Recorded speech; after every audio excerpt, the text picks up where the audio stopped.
A segunda viagem missionária de Paulo. Paulo foi primeiro a Derbe e depois a Listra, onde havia um jovem discípulo chamado Timóteo. A mãe dele era uma judia convertida e o pai era grego. Os irmãos em Listra e em Icônio o tinham em alta consideração, de modo que Paulo pediu que ele os acompanhasse em sua viagem. Em respeito aos judeus da região, providenciou que Timóteo fosse circuncidado antes de partirem, pois todos sabiam que o pai dele era grego. Em toda a cidade por onde passavam, instruíam os irmãos a seguirem as decisões tomadas pelos apóstolos e presbíteros em Jerusalém. Assim, as igrejas eram fortalecidas na fé e cresciam em número a cada dia. Uma súplica da Macedônia.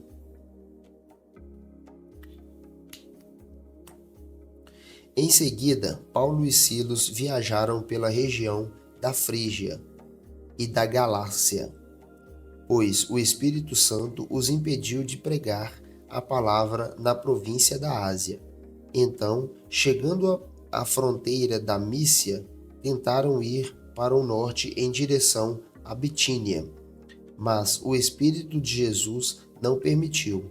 Assim seguiram viagem pela Mícia até o porto de Troade. Naquela noite, Paulo teve uma visão na qual um homem em Macedônia em pé lhe suplicava: venha para a Macedônia e ajude-nos.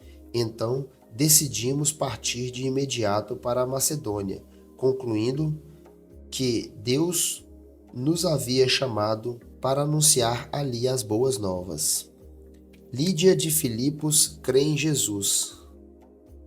Embarcamos em Troade e navegamos diretamente para a ilha de Samotrácia e, no dia seguinte, chegamos a Neápolis. Dali alcançamos Filipos, cidade importante dessa região da Macedônia e colônia romana, e ali permanecemos vários dias. No sábado, saímos da cidade e fomos à margem do rio, onde esperávamos encontrar um lugar de oração. Sentamo-nos e começamos a conversar com algumas mulheres ali reunidas. Uma delas era uma mulher temente a Deus, chamada Lídia, da cidade de Tiatira, comerciante de tecido de púrpura. Enquanto ela nos ouvia, o Senhor lhe abriu o coração e ela aceitou aquilo que Paulo estava dizendo. Foi batizada junto com sua família e pediu que nos hospedássemos em sua casa. Se concordam que creio de fato no Senhor, venham ficar em minha casa, disse ela, e insistiu até que aceitamos. Paulo e Silas na prisão.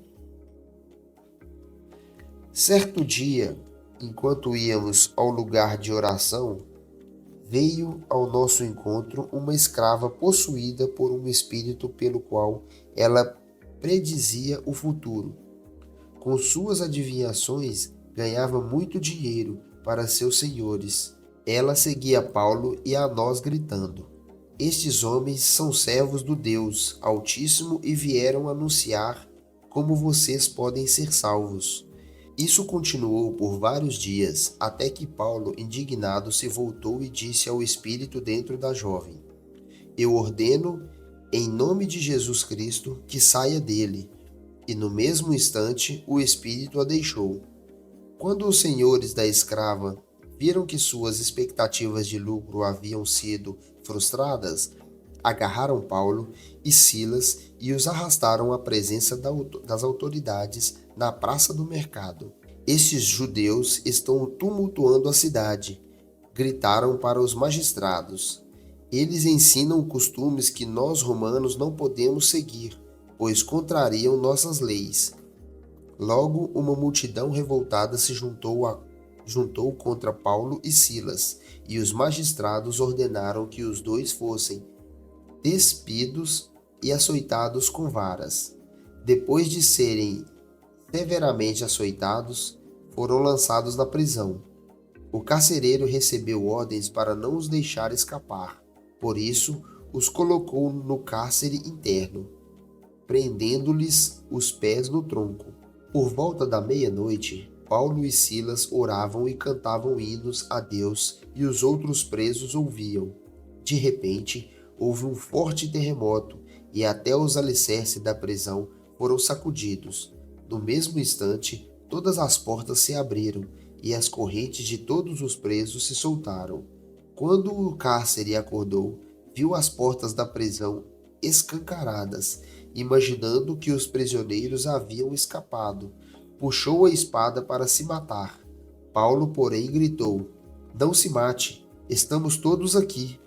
O carcereiro mandou que trouxessem luz e correu até o cárcere, onde se prostrou, tremendo de medo diante de Paulo e Silas. Então ele os levou para fora e perguntou: Senhores, que devo fazer para ser salvo? Eles responderam: Creiam no Senhor Jesus, e você e sua família serão salvos. Então pregaram a palavra do Senhor, e ele e toda a sua família. Mesmo sendo tarde da noite, o cárcere cuidou deles e lavou suas feridas. Em seguida, ele e todos os seus foram batizados. Depois, levou-os para sua casa e lhes serviu uma refeição. E ele e toda a sua família se alegraram, porque creram em Deus. Na manhã seguinte, os magistrados mandaram os guardas ordenarem ao carcereiro: Solte estes homens. Então o carcereiro mandou dizer a Paulo: Os magistrados disseram que você e Silas estão livres. Vão em paz. Paulo, no entanto, respondeu: Eles nos açoitaram publicamente sem julgamento e nos colocaram na prisão. E nós somos cidadãos romanos. Agora querem que vamos embora às escondidas? De maneira nenhuma. Que venham eles mesmos e nos soltem. Os guardas relataram isso aos magistrados, que ficaram assustados por saber que Paulo e Silas eram cidadãos romanos. Foram até a prisão e lhes pediram desculpas. Então os trouxeram para fora e suplicaram que deixassem a cidade. Quando Paulo e Silas saíram da prisão, voltaram à casa de Lídia. Ali se encontraram com os irmãos e os encorajaram mais uma vez. Depois partiram. E este foi só um trecho da nossa leitura de ontem. Curtiu esse conteúdo? Não se esqueça de deixar seu like, se inscrever no canal e compartilhar com alguém que também vai gostar de ler com a gente. Para acompanhar a leitura completa, clique aqui ao lado e lembre-se, todos os dias tem leitura nova aqui no canal. Te espero no próximo vídeo.